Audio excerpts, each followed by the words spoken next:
दोस्तों, बात है 1860 की, जब एक फ्रेंच ट्रैवलर भारत से 4500 किलोमीटर दूर बसे कंबोडिया के घने जंगलों से गुजर रहा था। तभी उसे वहां पर एक खंडर दिखता है जिसकी दीवारों पर भगवान राम के साथ रामायण महाभारत की कथाएं उकेरी हुई थी। एक्चुअली वो एक प्राचीन मंदिर था और जब कंबोडिया में इसके बारे में पता चला तो इसे देखने के लिए लोगों की भीड़ जुट गई और जो मंदिर सदियों से गुमनाम था वो देखते ही देखते दुनिया का सबसे बड़ा हिंदू मंदिर बन गया। जी हाँ, जिसे नाम दिया गया अंगकोर वट। हैरानी की बात तो यहाँ पर यह है कि कंबोडिया ने इस हिंदू मंदिर को अपने नेशनल फ्लैग में भी दर्शाया है, जबकि कंबोडिया से भारत का दूर दूर तक कोई रिश्ता नहीं है। यहाँ 93% लोग बौद्ध धर्म और 7% लोगों में ईसाई, मुस्लिम, ज्यूज और दूसरे धर्म को मानने वाले रहते हैं। आधिकारिक आंकड़ों के मुताबिक इस देश की कुल आबादी में हिंदू है ही नहीं, तब भी यहाँ पर घर घर में भगवान राम बसते हैं। और सिर्फ यही क्यों, कंबोडिया के पड़ोसी देश यानी इंडोनेशिया में भी कुछ ऐसा ही हाल है, जहाँ 87% आबादी मुस्लिम की है। इसे अगर दुनिया का तीसरा सबसे बड़ा मुस्लिम आबादी वाला देश कहा जाए तो गलत नहीं होगा। बावजूद इसके यहाँ पर राम नाम गूंजता है। तो ऐसे में एक सवाल दिमाग में जरूर आता है कि भैया, श्रीलंका तक तो ठीक है, लेकिन भगवान राम इंडोनेशिया और कंबोडिया तक कैसे पहुंच गए? चप्पा चप्पा भर गया है श्री राम के दीवानों से। सारा देश गूंज रहा है जय श्री राम के जयकारों से। देखिए, राम के ऐसे ही दीवानों के लिए आर्टेरियम लेकर आया है अयोध्या के राम मंदिर का 3D मॉडल, जो मार्केट में मिलने वाले बाकी मंदिरों से एकदम अलग है, क्योंकि ये अयोध्या के राम मंदिर का प्रतिरूप है भाई। इसमें आपको कुल उतने ही पिलर और गुंबद देखने को मिल जाएंगे जितने अयोध्या के राम मंदिर में है। आर्टेरियम 22 जनवरी से पहले हर सनातनी के घर तक इसको पहुंचाना चाहता है, ताकि एक बार फिर से घर घर ठीक वैसी ही दिवाली मनाई जाए जैसे राम जी के वनवास से लौटने के बाद मनाई गई थी। वैसे आप चाहें तो हमारी वेबसाइट thearterium.com पर जाकर भी राम मंदिर अपने घर मंगवा सकते हैं। इसका लिंक आपको डिस्क्रिप्शन में मिल जाएगा और इसे खरीदने के लिए आप हमारे कूपन कोड यानी मिस्टिका 10 यूज कर सकते हैं, जिस पर आपको 10% का डिस्काउंट मिल जाएगा। खैर, आइए अब कहानी पर वापस आते हैं। देखिए, जिसकी शुरुआत होती है सितंबर 2023 से, जब प्रधानमंत्री नरेंद्र मोदी आसियान समिट के लिए इंडोनेशिया गए हुए थे, जहां उन्होंने एक बार फिर वसुधैव कुटुंबकम की बात पर जोर दिया। साथ ही साथ उन्होंने यहाँ पर एक खास मंदिर के दर्शन भी किए और कहा कि इंडोनेशिया जैसे मुस्लिम बहुल देश में हिंदू धर्म को बचाए रखने में मंदिरों का बड़ा रोल है। उनके इस बयान ने एक बार के लिए सबका ध्यान कंबोडिया और इंडोनेशिया जैसे देशों की तरफ खींच दिया। यहाँ हिंदुओं का कुछ खास लेना देना है नहीं, वैसे बावजूद इसके वहाँ हिंदुत्व की झलक मिलती है। अगर इंडोनेशिया की बात करें तो ये एक प्योर मुस्लिम सेंचुरी है। रीजन, यहाँ पर करीब 87 से 88% आबादी मुस्लिम की है, तो वहीं महज 1.74% हिंदुओं की। एक रिपोर्ट के अनुसार यहाँ करीब 231 मिलियन मुस्लिम रहते हैं। ये संख्या पाकिस्तान की कुल जनसंख्या के ऑलमोस्ट बराबर ही है। और कमाल की बात यह है कि इसके बाद भी यहाँ पर हिंदू मुस्लिम्स में अनबन नहीं दिखती। यहाँ अल्लाहू अकबर के साथ साथ जय श्री राम के नारे भी उतने ही जोश से लगाए जाते हैं। आपको सुनकर ये थोड़ा अटपटा जरूर लग रहा है, लेकिन ये सच है। इंडोनेशिया की हिंदू आबादी पर दक्षिण भारत का असर दिखता है, खासकर यहाँ के मंदिरों पर, जो उसी तर्ज पर बने हुए हैं। माना जाता है कि यहाँ छोटे बड़े सब मिलकर करीब 1500 मंदिर बने हुए हैं, जहाँ भगवान राम की पूजा होती है।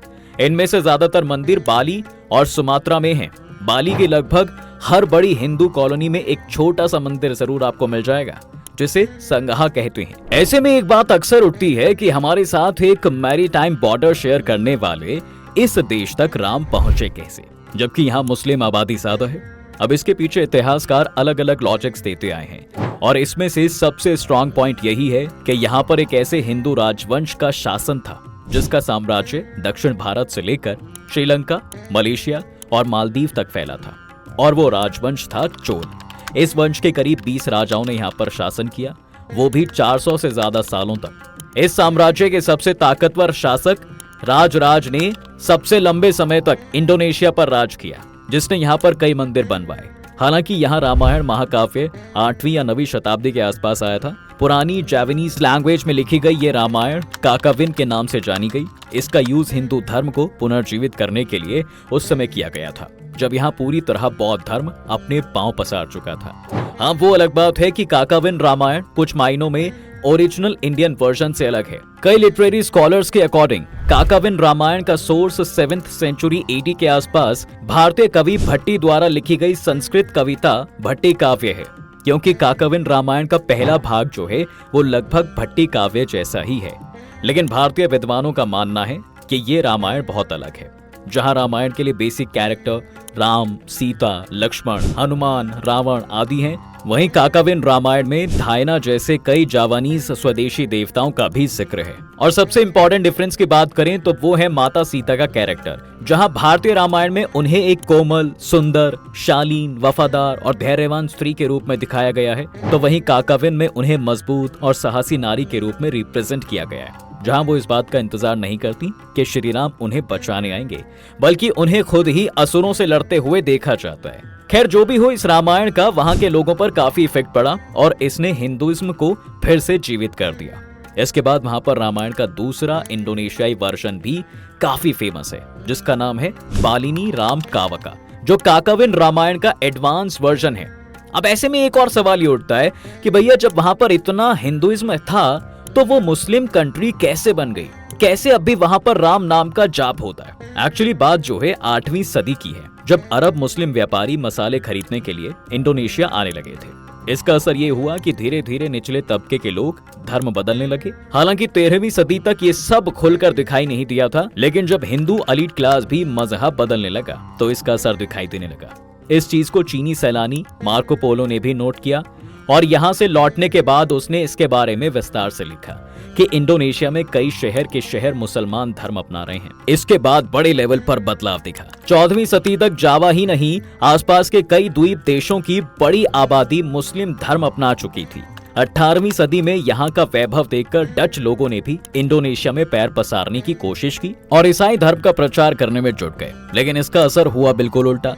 मुस्लिम अपने धर्म को लेकर और कट्टर होने लगे। वहीं जब यहाँ देश में तेजी से मुस्लिम धर्म फैल रहा था, तब बची कुची हिंदू आबादी ने अपने सिंबल्स और मान्यताओं को बचाने के लिए कई मंदिर खड़े करने शुरू कर दिए, जिसमें सबसे मेन है उलुवातु मंदिर। 11वीं सदी में वहाँ के हिंदू सन्यासी एम्पू कतुरन ने इसका निर्माण करवाया था। ये संत पूरे बाली में खास रुतबा रखते थे। उनके आदेश पर मंदिर में कई देवी देवताओं की प्रतिमा रखी गई है। देखिए, कहा जाता है कि जब इंडोनेशिया में हिंदुओं पर इस्लाम धर्म अपनाने का दबाव बना तो कई हिंदुओं ने उलुवातु मंदिर में शरण ली और बाली में हिंदू धर्म को बनाए रखा। वहीं इस बात में कोई दो राय नहीं है कि भैया इंडोनेशिया के मुस्लिम सुल्तान हिंदुओं को बलपूर्वक मुस्लिम बनाने में सफल रहे। लेकिन यहाँ पर चूंकि मुस्लिम शासकों की सत्ता बहुत कम समय तक ही रही, इसलिए नए नए मुस्लिमों का उस हद तक इस्लामीकरण नहीं हो पाया जितना भारत में हुआ। यही कारण है कि पूजा करने के तौर तरीकों और कुछ छोटे मोटे रिवाज बदलने के अलावा वो लोग यहाँ की हिंदू संस्कृति नहीं बदल पाए। यहाँ की संस्कृति में अब भी रामायण और महाभारत जैसे महाकाव्यों का प्रभाव देखने को मिलता है। पूर्व राष्ट्रपति सुकर्णो के टाइम में पाकिस्तान के एक डेलीगेशन को इंडोनेशिया में रामलीला देखने का मौका मिला। वो लोग इसे देखकर हैरान थे कि एक इस्लामिक रिपब्लिक में रामलीला का मंचन कैसे हो रहा है। ये सवाल उन्होंने सुकर्णो से भी किया, तो सुकर्णो ने एक बड़ा प्यारा जवाब दिया कि इस्लाम हमारा मजहब है और रामायण हमारी संस्कृति। अब ये कहना गलत नहीं होगा कि इंडोनेशिया के मुस्लिम रामायण को भारतीयों से भी ज्यादा मानते हैं। यहाँ के लोगों की मानसिकता के साथ साथ रग रग में इस महाकाव्य के पात्र बसे हुए हैं। यहाँ घर घर में रामायण का पाठ होता है। इनके कैरेक्टर्स के बेसिक्स पर नाम रखे जाते हैं। इंडोनेशिया की रामलीला पूरे वर्ल्ड में फेमस है। यहाँ पूरे साल रामायण से रिलेटेड प्रोग्राम चलते ही रहते हैं। वहीं रामायण के इस प्रभाव के कारण इंडोनेशियाई मुस्लिम हिंदू धर्म की तरफ अट्रैक्ट भी हो रहे हैं। जी हाँ, इसी वजह से दिनों दिन हिंदू धर्म में कन्वर्शन करने वाले मुस्लिम्स की संख्या बढ़ती जा रही है। आज इंडोनेशिया के मुसलमान कुरान भी पढ़ रहे हैं और दूसरी ओर रामायण और महाभारत भी। हिंदी के फेमस स्कॉलर फादर कामिल बुल्के ने 1982 में अपने एक लेख में लिखा था कि 35 साल पहले मेरे एक दोस्त ने जावा के किसी गांव में एक मुस्लिम टीचर को रामायण पढ़ाते देखकर पूछा कि आप रामायण क्यों पढ़ते हैं? तो उसने कहा कि मैं और अच्छा इंसान बनने के लिए रामायण पढ़ता हूँ। इस देश की एक और बेहद दिलचस्प बात है दोस्त कि एक समय पर यहाँ कोई भी धर्म माना नहीं जाता था। लेकिन इसका मतलब ये नहीं कि इंडोनेशियाई लोग नास्तिक थे। वे एनिमिज्म यानी जीववाद को मानते थे। इसमें वे सभी पशु पक्षियों, पेड़ पौधों, यहाँ तक कि बिजली पानी की भी पूजा किया करते थे। जी हाँ, ये बहुत कुछ हिंदू धर्म के रीति रिवाजों से मिलता जुलता ही है। यही वजह है कि यहाँ पर हिंदुओं की बढ़ती आबादी से कुछ खास टकराव पैदा नहीं हुआ। वहीं हिंदू धर्म में सबसे ज्यादा माने जाने वाले देवता यानी श्री राम हैं, इसलिए यहाँ पर भगवान राम का असर हर जगह दिखेगा। देश के कई इलाकों में रामायण के अवशेष और पत्थरों तक की नक्काशी पर राम कथा के चित्र आसानी से मिल जाते हैं। यहाँ तक कि इसके योग्य कारता शहर में रामायण बैले होता है। ये एक तरह का नृत्य नाटिका है जो रामायण पर बेस्ड है। हालांकि इसमें कैरेक्टर्स के नाम हिंदुस्तान में फेमस रामायण के नामों से कुछ अलग जरूर हो जाते हैं, लेकिन राम सीता का असर वही रहता है। साल 1971 में रामायण बैले की शुरुआत हुई थी, जो अब तक चली आ रही है। यहाँ तक कि Guinness book of world records ने इसे दुनिया में सबसे लंबे समय तक चलने वाली नृत्य नाटिका के तौर पर शामिल कर लिया है। तो जी, ये तो थी इंडोनेशिया की बात कि वहां राम कैसे पहुंचे। अब हम एक नजर कंबोडिया पर भी डालते हैं, जहां ऑफिशियल तौर पर एक भी हिंदू नहीं रहता, लेकिन उस देश के नेशनल फ्लैग पर एक हिंदू मंदिर की तस्वीर बनी हुई है। वही मंदिर जिसकी बात हमने शुरुआत में की थी। झंडे में कई बार बदलाव भी हुए, लेकिन इस पर बनी मंदिर की तस्वीर ज्यों की त्यों रही। फिलहाल कंबोडिया का जो नेशनल फ्लैग है उसे साल 1989 में डिजाइन किया गया था, जिसे साल 1993 में वहां की सरकार ने मंजूरी दी। हालांकि इस झंडे पर मंदिर का चित्र साल 1875 में ही बना दिया गया था। अब ऐसे में एक सवाल सबके मन में आता है कि भैया, जब भारत जैसे देश में जहां हिंदुओं की सबसे ज्यादा आबादी है, इसके बाद भी किसी रिलीजियस सिंबल को देश के झंडे पर जगह नहीं दी गई, तो इस देश में कैसे हिंदुइज्म इतना पॉपुलर हो गया? एक्चुअली 12वीं शताब्दी में जब भारत के उत्तरी राज्यों पर पाला डायनेस्टी का राज हुआ करता था और दक्षिण में चालुक्य वंश का साम्राज्य फैला हुआ था, तब कंबोडिया पर भी खमेर वंश शासन कर रहा था, जो कि हिंदू थे। इस वंश की राजधानी अंगकोर थोम थी, जिसे उस समय यशोधरपुर के नाम से जाना जाता था। और इसी वंश के राजा सूर्यवर्मन सेकंड ने अंगकोर वट मंदिर का निर्माण करवाया। इसका निर्माण लगभग 40 सालों तक चला। मंदिर की दीवारों पर भगवान राम के साथ रामायण, महाभारत की कथाएं उकेरी गईं। तब वहां पर भगवान राम और रामायण दोनों काफी फेमस थे। जी हाँ, वहीं रामायण के कंबोडियाई वर्जन को रीमकर नाम दिया गया था, जिसमें रीमकर का मतलब होता है प्रभु राम की महिमा। रीमकर कंबोडिया की नेशनल लैंग्वेज खमेर में लिखा गया था। हालांकि कंबोडिया में रामायण के प्रमाण सबसे पहली बार 7वीं शताब्दी में देखे गए थे, जब आर्कियोलॉजी डिपार्टमेंट ने पत्थर के शिलालेखों में रामायण के किरदारों को देखा था। खैर, 12वीं शताब्दी के अंत तक रामायण का प्रभाव लोगों पर से खत्म हो गया। अंगकोर वट मंदिर को बुद्धिस्ट टेम्पल में तब्दील कर दिया गया। एक दौर था जब यहाँ पर विष्णु जी, शिव जी, ब्रह्मा जी, भगवान राम को पूजा जाता था, लेकिन फिर यहाँ पर भगवान बुद्ध को पूजा जाने लगा। मंदिर में हिंदू देवी देवताओं की कई मूर्तियों को हटाकर भगवान बुद्ध की प्रतिमा को लगाया गया। दरअसल राजा सूर्यवर्मन सेकंड के मरने के 27 साल बाद 12वीं शताब्दी के अंत तक खमेर साम्राज्य पर वियतनाम के राजा जयवर्मन 7 ने अपना कब्जा जमाया। तब ये राज्य काफी बुरी स्थिति से गुजर रहा था। ऐसे में जयवर्मन 7 ने अंगकोर थोम शहर को दोबारा बसाने की कोशिश की, लेकिन वो एक ऐसे राजा थे जो भगवान बुद्ध में काफी श्रद्धा रखते थे। उन्हें लगता था कि भाई हिंदू देवी देवताओं ने कभी भी उनका साथ नहीं दिया, इसलिए उन्होंने शहर में कई हिंदू देवी देवताओं की मूर्ति और मंदिरों को ध्वस्त करके बुद्धिज्म को वहां पर बसाया। धीरे धीरे उन्होंने नगर में कई बदलाव किए। वहां की ज्यादातर आबादी ने बौद्ध धर्म अपना लिया। साथ ही अंगकोर वट मंदिर से भी कई हिंदू मूर्तियों को निकालकर वहां बुद्धिज्म की स्थापना की गई। अब हैरानी की बात तो ये थी कि ये सब होने से पहले ही यहाँ के मूल निवासी अंगकोर थोम शहर छोड़कर जाने लगे। इस शहर से लाखों लोगों ने माइग्रेशन किया। धीरे धीरे यहाँ लोगों की संख्या कम होती चली गई। वहीं मानसूनी बारिश और क्लाइमेट चेंज ने मामला और बिगाड़ दिया, जिसका रिजल्ट ये निकला कि भाई 15वीं शताब्दी के अंत तक अंगकोर थोम शहर हमेशा के लिए गुमनामी के अंधेरे में चला गया। इसका अस्तित्व पूरी तरह से खंडर हो गया और इसी के साथ अंगकोर वट जैसे ऐतिहासिक मंदिर की बेइंतहा खूबसूरती और कलाकृति भी दुनिया की नजरों से ओझल हो गई। कई सालों तक लोगों के जहन से ये शहर और मंदिर हमेशा के लिए मिट गया। साथ ही हिंदू धर्म से जुड़ी आस्था भी धुंधली पड़ गई।